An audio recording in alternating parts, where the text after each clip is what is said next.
খাগড়াছড়িতে দুর্গম ৩টি কেন্দ্রে হেলিকপ্টারে করে পৌঁছেছে জনবল ও ভোটের সরঞ্জামাদি।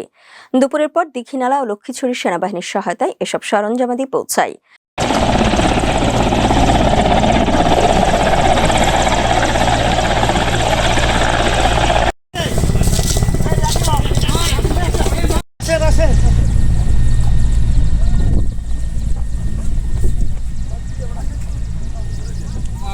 ভোট কেন্দ্রগুলো হলো দীঘিনালা উপজেলার দুর্গম নারায়ণছড়ি ও লক্ষ্মীছড়ি উপজেলার শুকনাছড়ি ও ফুত্তাছড়ি। খাগড়াছড়ি 298 নম্বর সংসদীয় আসনে এই 3টি ভোট কেন্দ্র সবচেয়ে বেশি দুর্গম হিসেবে পরিচিত।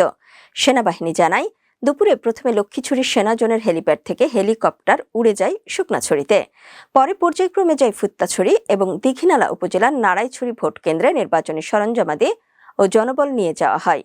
জেলা নির্বাচন কর্মকর্তা এস.এম. শাহাদাত হোসেন জানায়, হেলিকপ্টারে করে আইন শৃঙ্খলা বাহিনীর সদস্যদেরও ওইসব কেন্দ্রে পৌঁছে দেওয়া হয়।